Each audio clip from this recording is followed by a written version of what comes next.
Καλώς ήρθατε σε ένα ακόμα επεισόδιο του Cadet Stories. Αυτή τη φορά το Cadet ταξιδεύει στο Πόρτο Χέλι.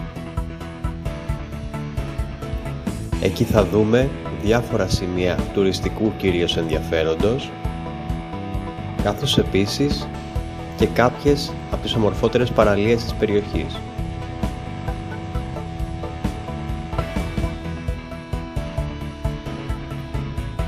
Στο ταξίδι μας είχαμε και αρκετά έκτροπα.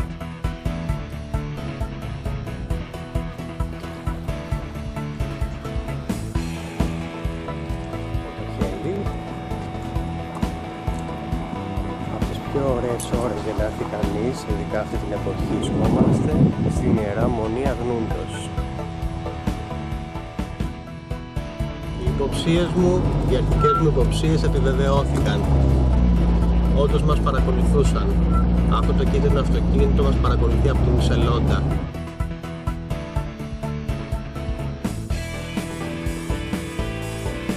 Η συνέχεια στο επεισόδιο.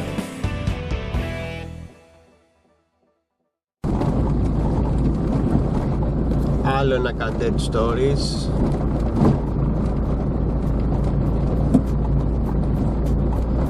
Με την κρύα μηχανή του Cadet κατηφορίζουμε το στενό μας εδώ στην Αθήνα και σε λίγη ώρα θα βρισκόμαστε στην Εθνική προς Πόρτο Χέλι Αργολίδας, όπου και θα δούμε κάποιες από τις ομορφιές της περιοχής. Αρκετά αυξημένη κίνηση για Σάββατο τέτοια ώρα.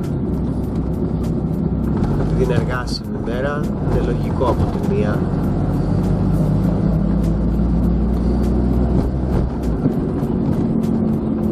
Είναι το τριήμερο, τρόπος του λέγει τώρα. Θα είναι 25 Μαρτίου σε λίγες μέρες. Επομένως πολλοί κόσμος επιλέγει να φύγει και να κολλήσει και άδεια.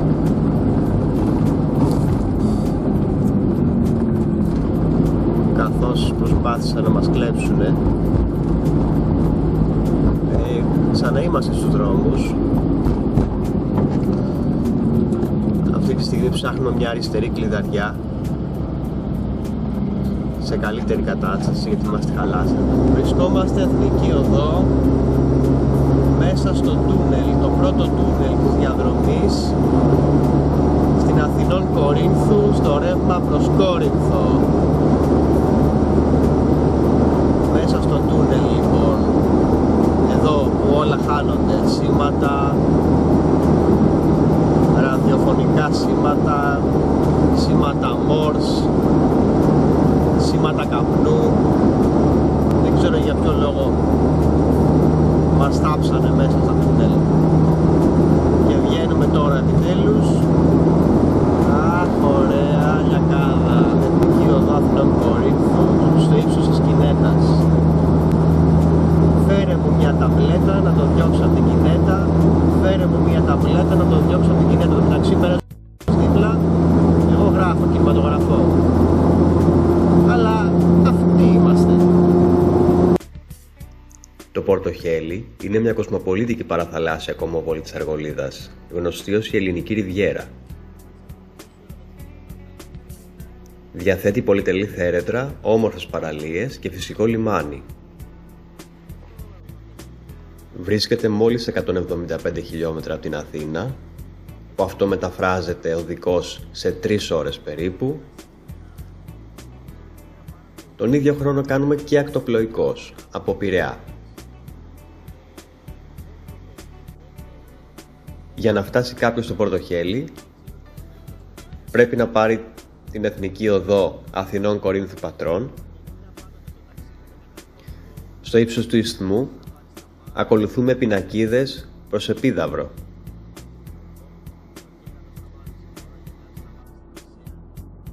Στη διαδρομή περνάμε από τα λουτρά της Ωραίας Ελένης, από την κάτω Αλμυρή, συναντάμε το Σοφικό, Περνάμε έξω από τα Γαλανέικα καθώς και τη Νέα Επίδαυρο. Τα χωριά Τραχιά και Πελεή. Περνάμε έξω από τα Δίδυμα. Διασχίζουμε τους Φούρνους. Περνάμε από την Κοιλάδα και καταλήγουμε στο Πορτοχέλι. Βρισκόμαστε στα λουτρά της ωραίας Ελένης, μια ηλιόλουστη ημέρα επιτέλους, μετά από πολύ συννεφιά στην Εθνική Οδό. Έχουμε επιπλέον στον επαρχιακό δρόμο που καταλήγει Επίδαυρο, Λιγουριό κλπ.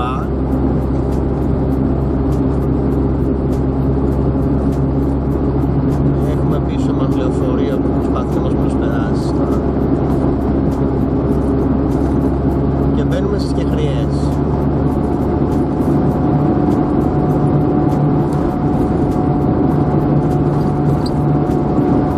Επιτέλους στην ωραία Ελένη.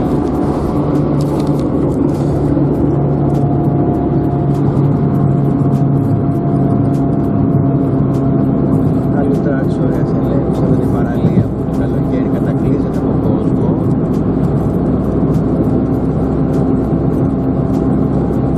Κρίμα που δεν έχουμε τον χρόνο να σταματήσουμε αυτή τη φορά, αλλά σε κάποια άλλη μας διαδρομή θα σας δείξουμε και τα λουτρά της ωραίας Ελένης.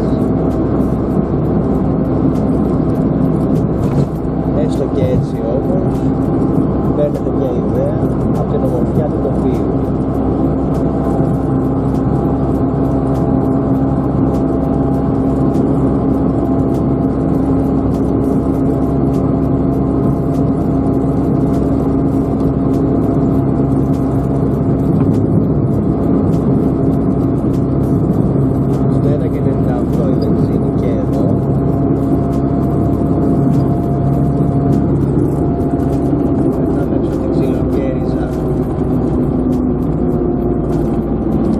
Τώρα μπαίνουμε στα λουτρά της ωραίας Ελένης τυπικά, με ταχύτητα 50 χιλιόμετρων την ώρα.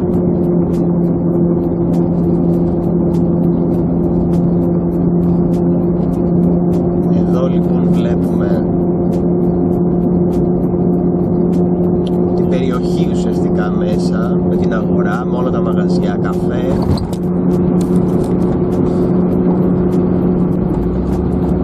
Βενζινάδικα, φαγάδικα, τα έχει όλα εδώ. Χρωματοπωλείο έχει εδώ, είναι ένα σημείο το οποίο έχει τα πάντα, οπότε στο ταξίδι αυτό μπορείτε να σταματήσετε και να ψωνίσετε ό,τι θέλετε από εδώ. Από φαγητό μέχρι οτιδήποτε άλλο χρειάζεστε για ένα σύντομο ταξίδι που ενδεχομένως το κάνετε για δουλειές, για εργασίες, στην εξοχηλική κατοικία ή ακόμα και για αναψυχή. Μπορείτε να σταματήσετε σε κάποιο από τα σούπερ μάρκετ εδώ πέρα και να ψωνίσετε για να έχετε εφόδια, ώστε να μην ξοδεύεστε σε τοπικά μάρκετ τα οποία είναι κλάσεις ακριβότερα από ότι είναι ένα μεγάλο σούπερ μάρκετ γνωστής αλυσίδας. Περνάμε από το φούρνο του Δημητρίου απ' έξω.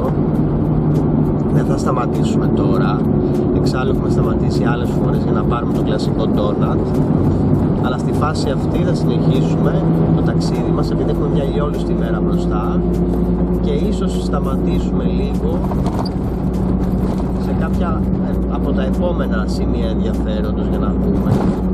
Εξάλλου αυτή η διαδρομή, όπως σας έχω δείξει και στα προηγούμενα επεισόδια, έχει σημεία να δούμε, έχει πολύ ωραία μέρη και είναι και μια διαδρομή που με χαλαρώνει, η αλήθεια είναι, γιατί είναι αρκετές ώρες και πραγματικά αυτό το ταξίδι είναι ψυχοθεραπεία. Νιώθω και μια ασφάλεια κάνοντας αυτό το ταξίδι, λόγω του ότι όταν πας σε κάτι γνώριμο, ξέρεις που πας, ξέρεις πως είναι όλο αυτό, επομένως είναι για σένα πιο προσφυλές, νιώθεις μια ασφάλεια να κινήσεις σε αυτά τα μέρη. Και το τοπίο είναι ασυναγώνιστο, το έχουμε ξαναδεί σε προηγούμενες διαδρομές. Απλώς δεν θυμάμαι να έχουμε ταξιδέψει με τόσο καλό καιρό αυτή τη στιγμή. Δηλαδή έχει κυρίως ήλιο, κάποιες φορές μπαίνει. Είναι πολύ ωραία να την κάνεις αυτή τη διαδρομή πρωινή ώρα με ήλιο. Πρωινή ώρα για το πήγαινε, μεσημεριανή ώρα για την επιστροφή είναι πάρα πολύ καλή ώρα για αυτή τη διαδρομή, γιατί και το φως έχεις και η κίνηση είναι μειωμένη στο γυρισμό. Υπάρχει οπότε ένα σύνολο πραγμάτων να αφήσεις σε αυτά όλα.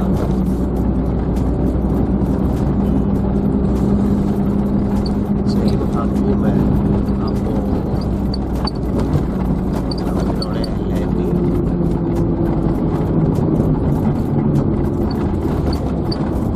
Τι ακούγεται έτσι? Το λαμπάκι που ήταν.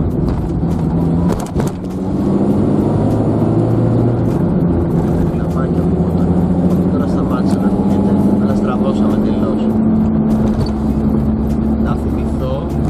Να θυμηθώ να πάρω μια βάση για την κάμερα για το αυτοκίνητο.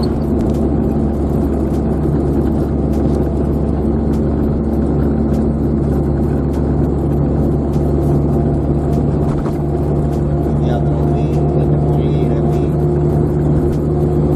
Περνώντας έξω την Άνω Αλμυρή, βλέπουμε ένα πολύ ωραίο τοπίο με πεύκα, με την τοπική βλάστηση.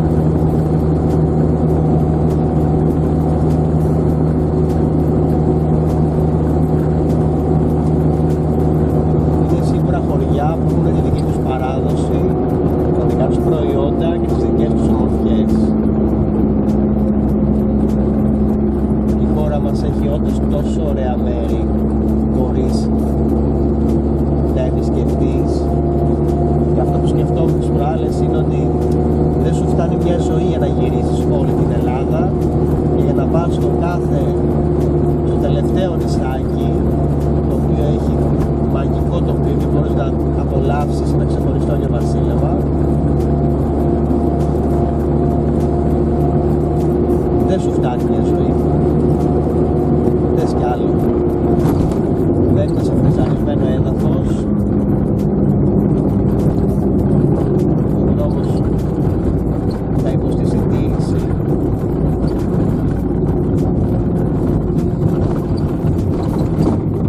Όμως το έργο που γίνεται εδώ, πολλοί κόσμος, πανερχόμαστε.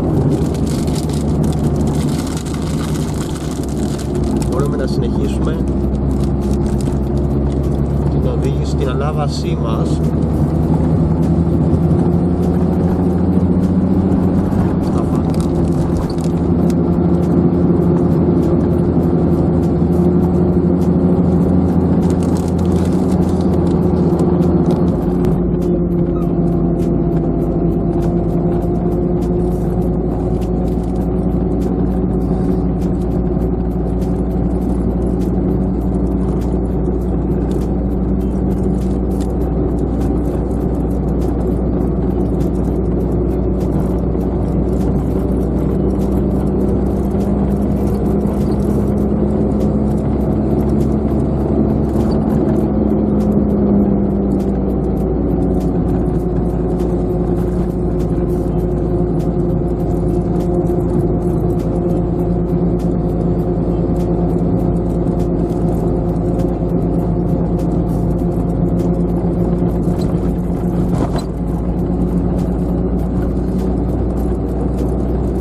Φαίνεται η Αθήνα στα πληστήρια.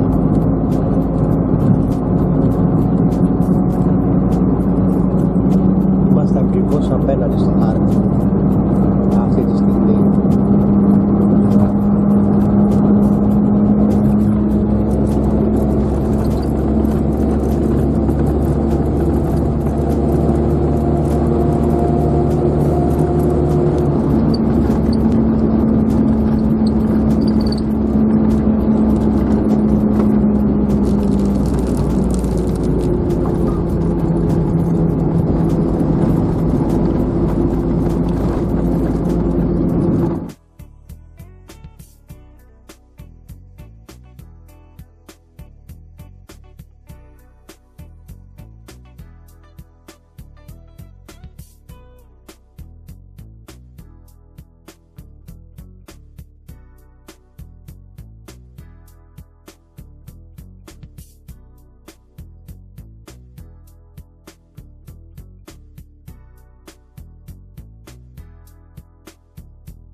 καθιερωμένη μας στάση στη Σελόντα, στα ηχθειοτροφία. Στα ηχθειοτροφία έχουμε την εκτροφή ψαριών σε ειδικά θαλάσσια κλουβιά, από τη γέννησή τους ως τη συγκομιδή τους. Εκτροφικές μονάδες λειτουργούν με τη βοήθεια τεχνολόγων ηχθειολόγων που είναι επιφορτισμένοι με τη σωστή σύτηση των ψαριών προς εκτροφή, τον έλεγχο της ποιότητας του νερού, καθώς επίσης και με τον έλεγχο της υγείας των ψαριών που πρόκειται να διοχετευτούν στην τροφική αλυσίδα.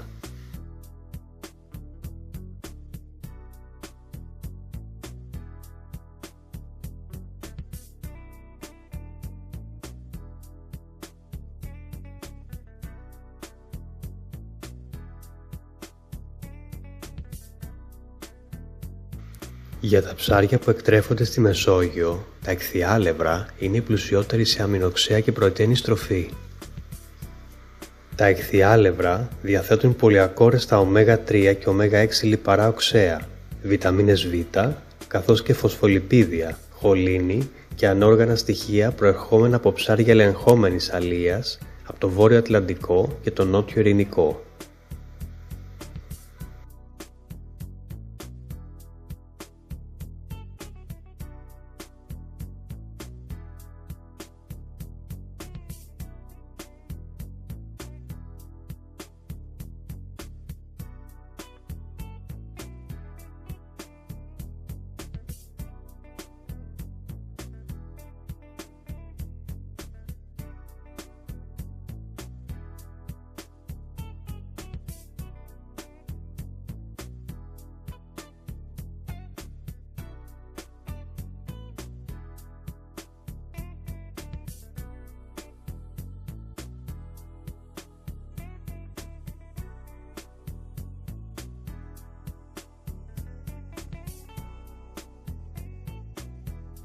Τα τελευταία χρόνια, οι μονάδες εκτροφής επιτηρούνται με υψηλής τεχνολογίας ηλεκτρονικά μέσα, αισθητήρες θερμοκρασίας, πεχάμετρα, καθώς επίσης και οπτική παρακολούθηση των κλοβών με τη χρήση drones.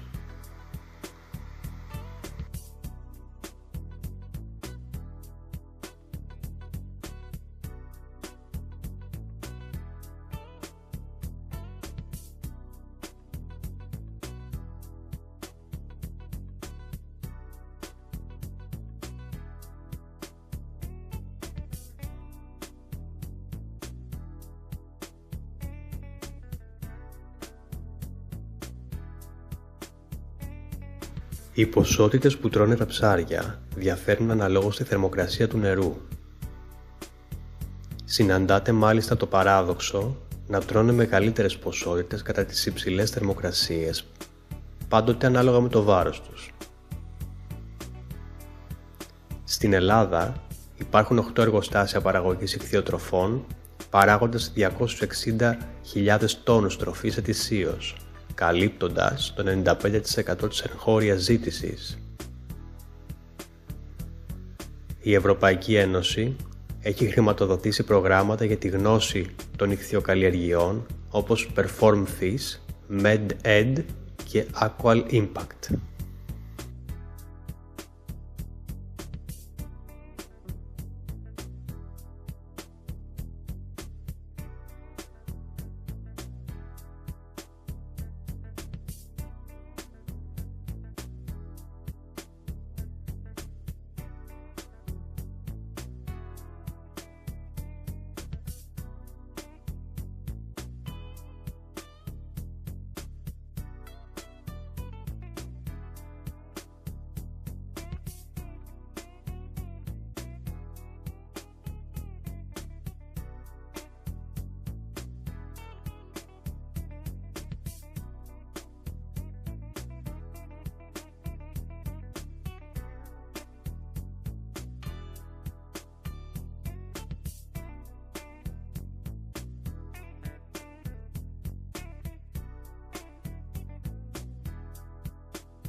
Βρισκόμαστε στην Ιερά Μονή Αγνούντος.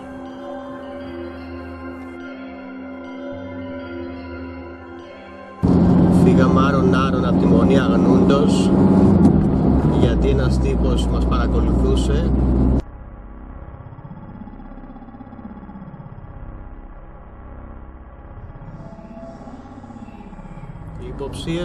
Οι αρχικές μου υποψίες επιβεβαιώθηκαν. Όντως μας παρακολουθούσαν. Αυτό το κίτρινο αυτοκίνητο μας παρακολουθεί από την Ουσελόντα. Τώρα για ξεκάρφωμα μας πέρασε. Πάμε να δούμε τι έχει γίνει.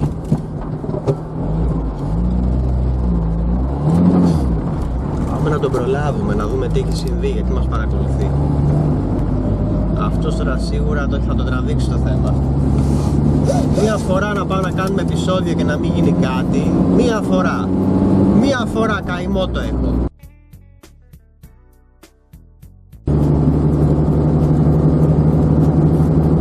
Περνάμε το σαμαράκι της μαμάς.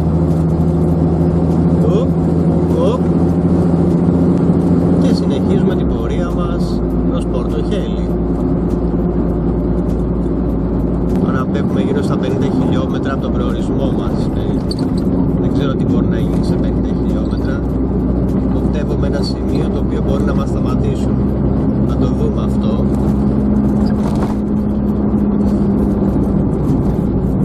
Να το δούμε. Αν είναι αυτό που περιμένω, θα ξέρω ότι το ένστικτό μου λειτουργούσε. Το πιο πιθανό είναι να ενοχλήθηκαν που τραβήξαμε πλάνα από τα κτηνοτροφία και να μας ακολουθούν γι' αυτό. Έχουμε μεγάλη διαδρομή, έχουμε καθυστερήσει γύρω στη 1 ώρα συνολικά, με στάσεις δηλαδή. Φυσιολογικά αυτό το ταξίδι βγαίνει σε 3 ώρες, εμείς το κάνουμε σε 4. Βγαίνει και σε 2,5 άμα το πας πολύ γρήγορα. Αλλά δεν υπάρχει λόγο σε μια τόσο ωραία διαδρομή να τρέξεις και να χάσεις όλο αυτό το τοπίο που είδαμε. Πραγματικά δεν αξίζει. Πάμε να δούμε και τη διαδρομή.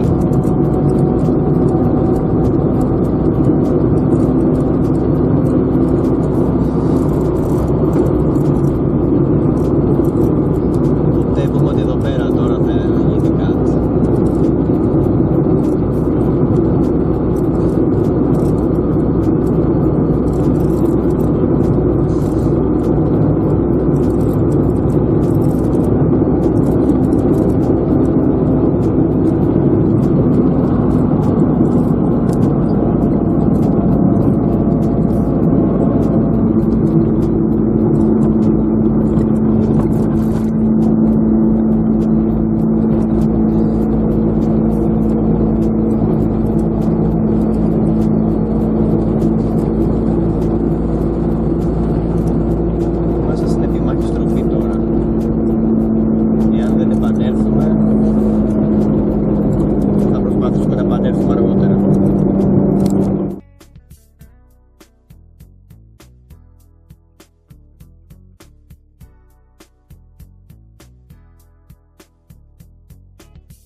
Φεύγουμε από το Αρνάντι.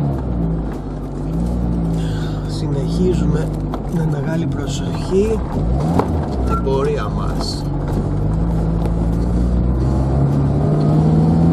Ένα από τα πιο ωραία σημεία της περιοχής, γιατί μπορεί να γνατεύσεις όλο τον Αργοσαρονικό. Όπως είχαμε πει και στα προηγούμενα επεισόδια, κάποτε υπήρχε και μαγαζί εδώ. Δυστυχώς έκλεισε, δεν άνοιξε ποτέ. Έκλεισε και μέσα στην κρίση, αν δεν κάνω λάθος. Τώρα μπαίνουμε στο Κολιάκι. Η ταβέρνα λέγεται η Βρύση του Ταβέλη. Μάλλον θα πίνει ο Ταβέλης νερό εδώ πέρα, δεν εξηγείται.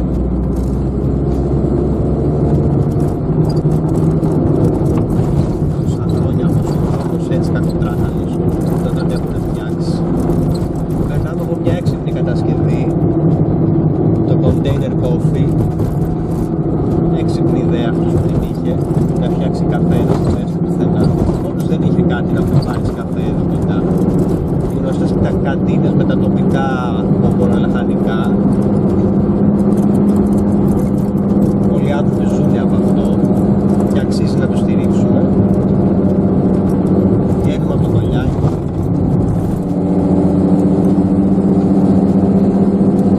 Και κάνουμε μια μικρή στάση στον Νίκο.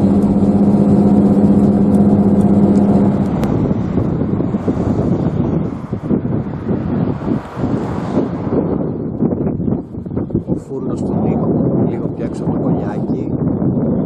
Εδώ λοιπόν βρίσκουμε καταπληκτικό ψωμί. Θυμίζεται για το μερικό και το παξιμάδι του και μάλιστα έχει και το άψητο παξιμάδι. Όσοι παίρνουν ψωμί παίρνουν και άψητο παξιμάδι. Ένας από τους πιο ωραίους διαχρονικούς φούρνους που αξίζει να σταματήσεις για να πάρεις παραδοσιακά προϊόντα. Ας συνεχίσουμε λοιπόν τη διαδρομή μας.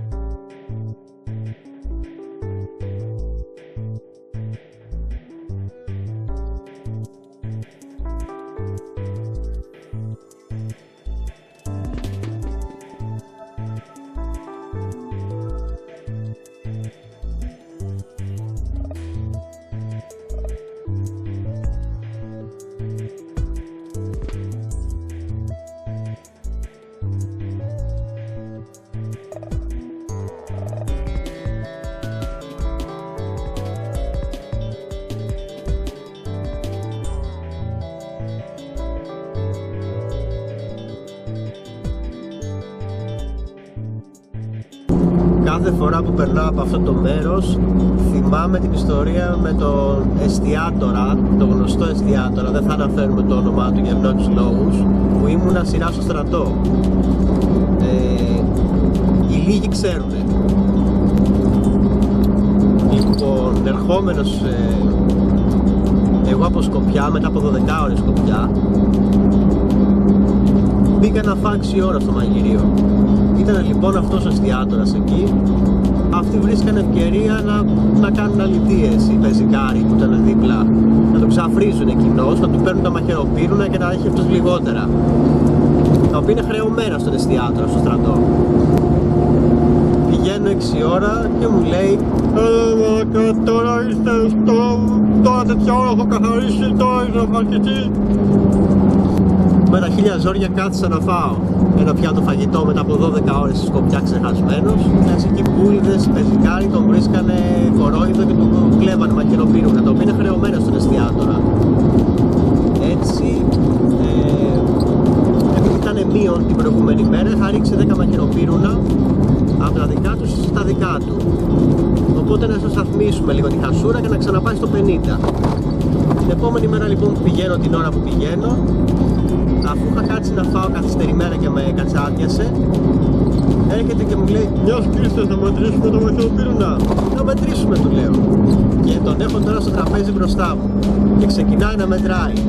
1, 2, 3, μετράς. Τέλος πάντων, αυτός δεν ξέρω, τι θέλω να μετρήσω κι εγώ, δεν γνωρίζω γιατί. Συνεχίσαμε και μετράγαμε μαζί. 33, 34, 35, πάλι λείπουνε. Και πετάγαμε και λέω ανάθεμάσαι, ανάθεμάσαι. Ξάφρισα τους διπλανούς και πάλι σε κλέψανε.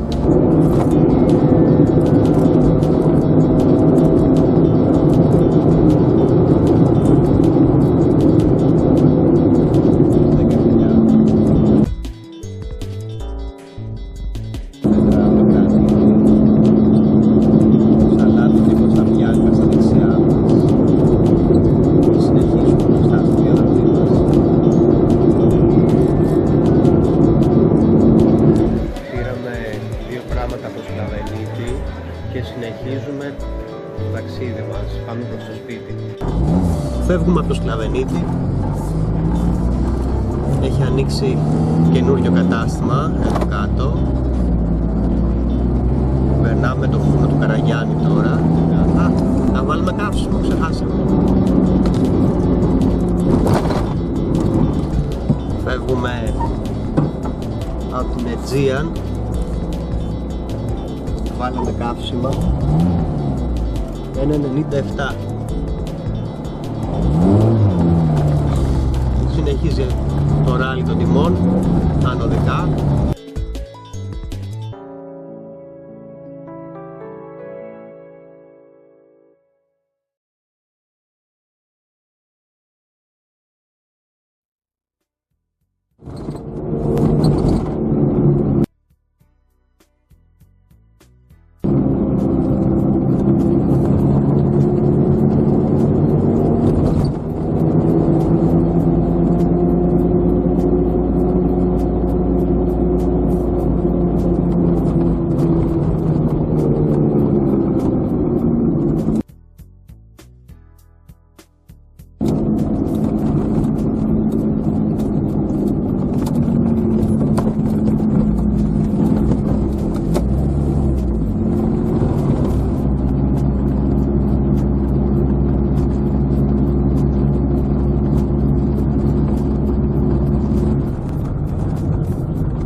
Στην Πάλε ποτέ, παραλία της Καραμούζας.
Βρισκόμαστε στην παραλία της Βερβερούδας, εδώ όπου οι Βερβερίνοι πειρατές μοίραζαν τη λία τους.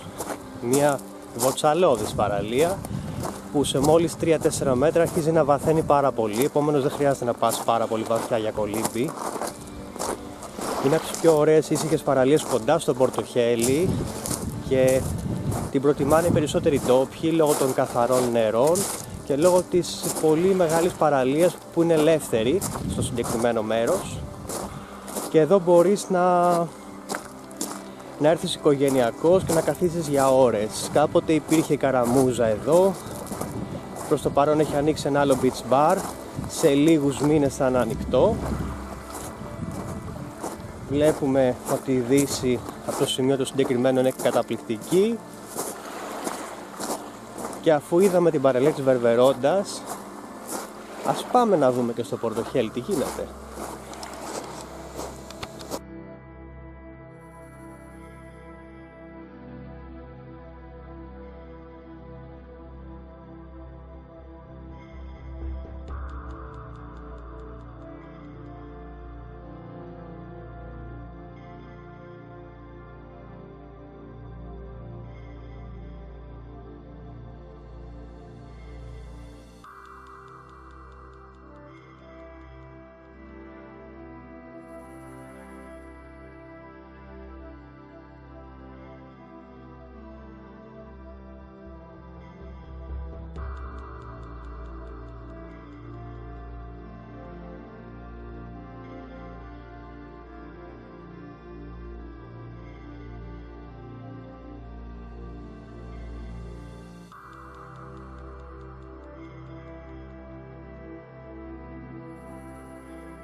πιο ωραίες ώρες για να έρθει κανείς, ειδικά αυτή την εποχή. Περνάμε μπροστά από το μαγαζί το Soundtrack που έχει πολύ καλή μουσική και μπαίνουμε στον πεζόδρομο.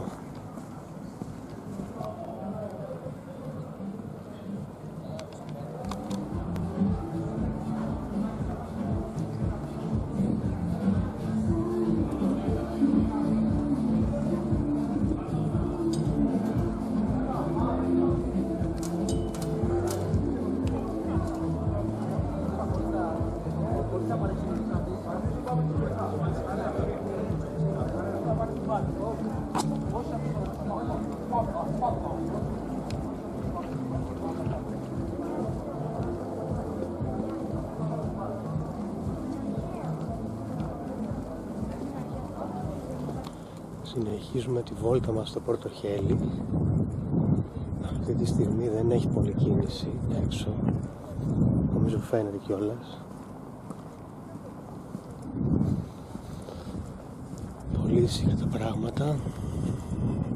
Ίσως είναι η ιδανική εποχή για να το δεις με λεπτομέρεια. Αλλά και πάλι καλό είναι να το συνδυάσεις με ένα μπάνιο εδώ πέρα. Βλέπουμε την μαρίνα εδώ που βάζουν τα σκάφη όλα.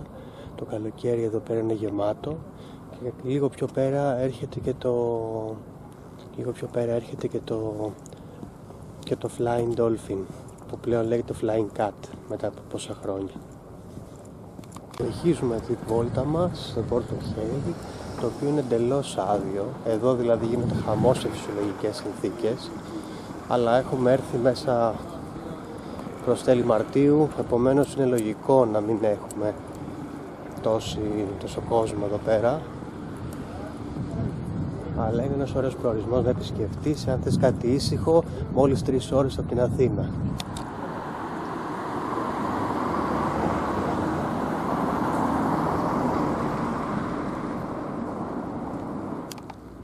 Ας πούμε ότι είναι το Μαϊάμι του Αργοσαρονικού.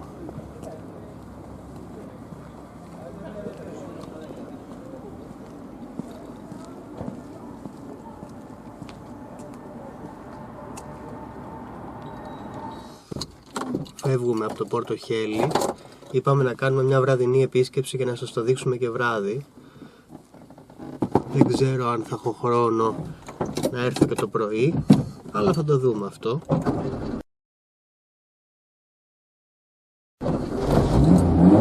Πήραμε όμως μια ιδέα όλοι τι γίνεται.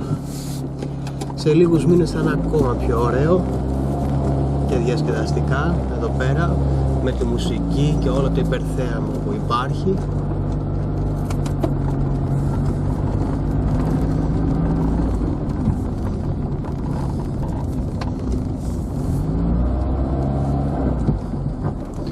Δεν μας άφησαν να τραβήξουμε κάποια πλάνα εδώ στο σημείο που σταματάνε τα σκάφη. Δεν μας άφησαν εδώ, δεν πειράζει όμως. Εμείς θα συνεχίσουμε. Από πίσω μας είναι η εκκλησία, εδώ πέρα που γίνεται η Ανάσταση κάθε φορά, οπότε είναι πολύ όμορφα, έχει πολύ ενδιαφέρον κάθε φορά γιατί κάνουν το κάψιμο του Ιούδα και εδώ. Επομένως αυτό το έθιμο έχει και εδώ την τιμητική του και μάλιστα λόγω του ότι είναι το σημείο τέτοιο με θάλασσα, τον ανατινάζουν μεσοπέλαγα. Επομένως είμαστε πυρομανής λαός, το δείχνουμε το Πάσχα, τηρούμε τα έθιμα και συνεχίζουμε και τα τηρούμε.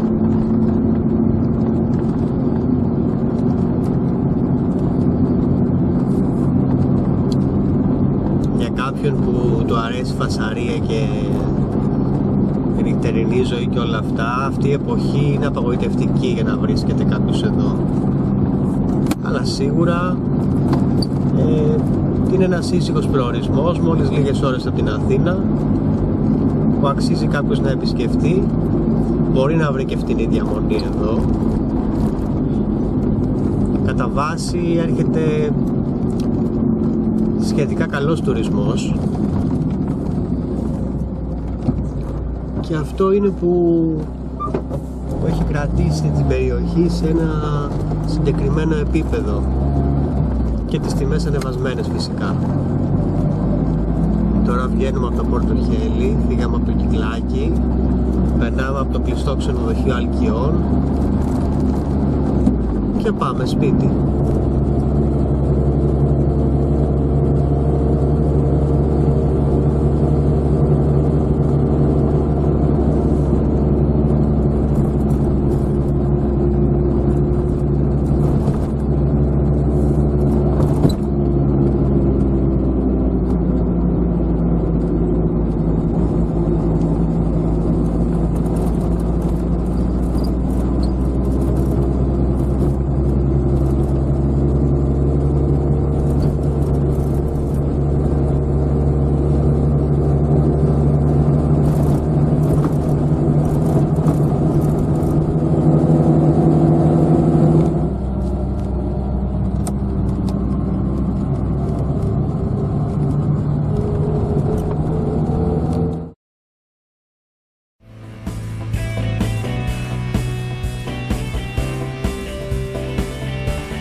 Στη συνέχεια της χθεσινής μας περιήγησης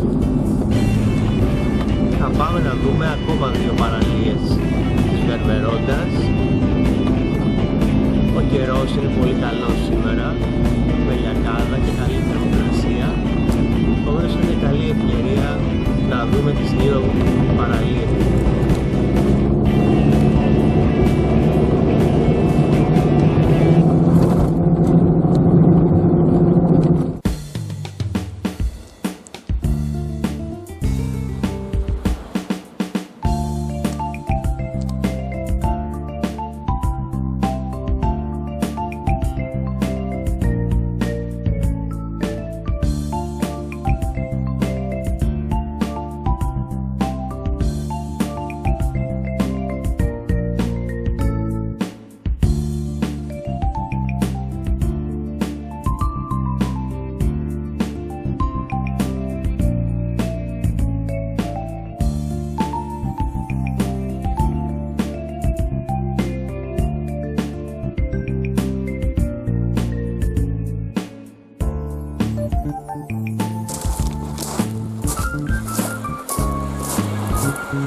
Με αυτή την υπέροχη παραλία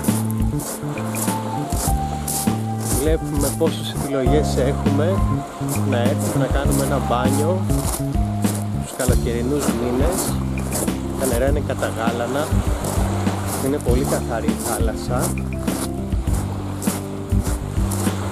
Ακόμα και αυτή η παραλία μαζεύει κόσμο που κυρίως τη γνωρίζει για τα καθαρά της νερά και την ησυχία που έχει σε σχέση με τις πιο κοσμοπολίτικες παραλίες που βλέπουμε πιο πίσω μέσα στο Κορδοχέλι, αλλά και πίσω στη Βερβερόντα την υπόλοιπη. Επιτέλους έβγαλε ήλιο, ήταν συμμαχός μας ο καιρός ευτυχώς.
Βλέπουμε τον πεζόδρομο εδώ στο Πορτοχέλι. Το μέρος είναι στολισμένο για την 25η Μαρτίου. Φαίνεται μια εικόνα από το πως δείχνει.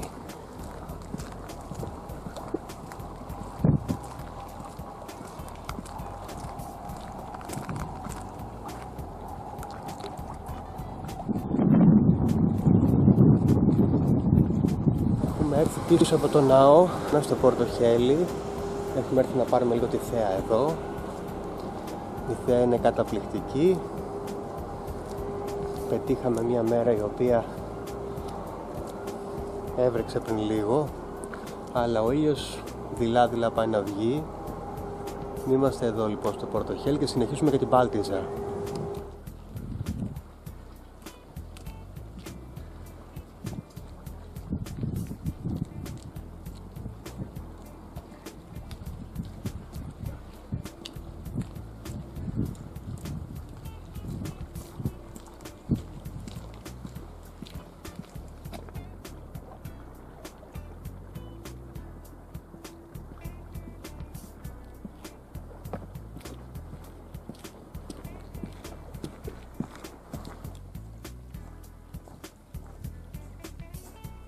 Βρισκόμαστε στην Πάλτιζα. Άλλη μια ωραία πρωτοβουλία είναι αυτή εδώ. Γεια σου γατούλα. Ακριβώς δίπλα τη γατούλα βλέπουμε ότι σκέφτηκε η Δημοτική Βιβλιοθήκη να βγάλει μερικά βιβλία εδώ, στη μέση του πουθενά.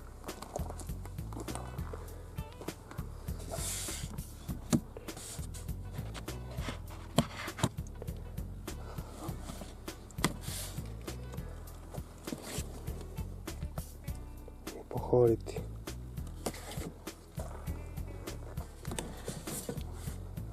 The Checklist Manifesto.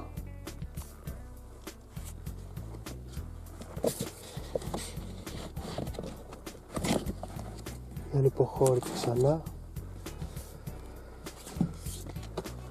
Helen Quinn.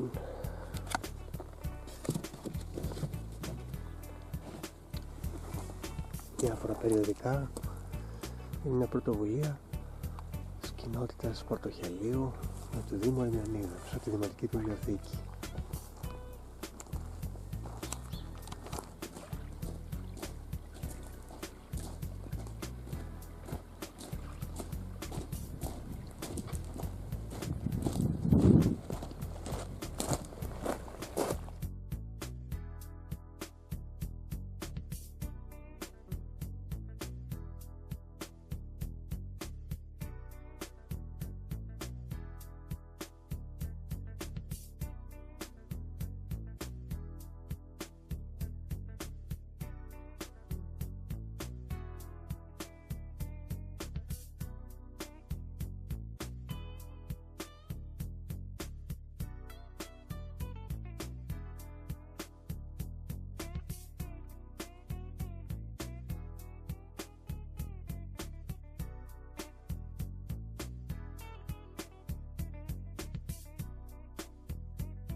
Φεύγουμε από την Πάλτιζα γιατί έχει αρχίσει και ψυχαλίζει, γι' αυτό και σταμάτησαμε για τη φύση που σας δείχναμε το σημείο.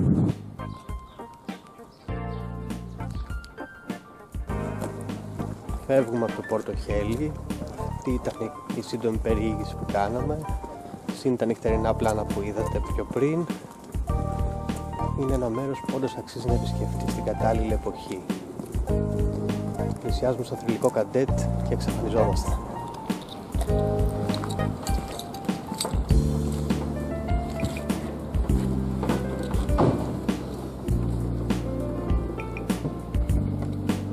Ακόμα ένα Καντέτ Stories έφτασε στο τέλος του.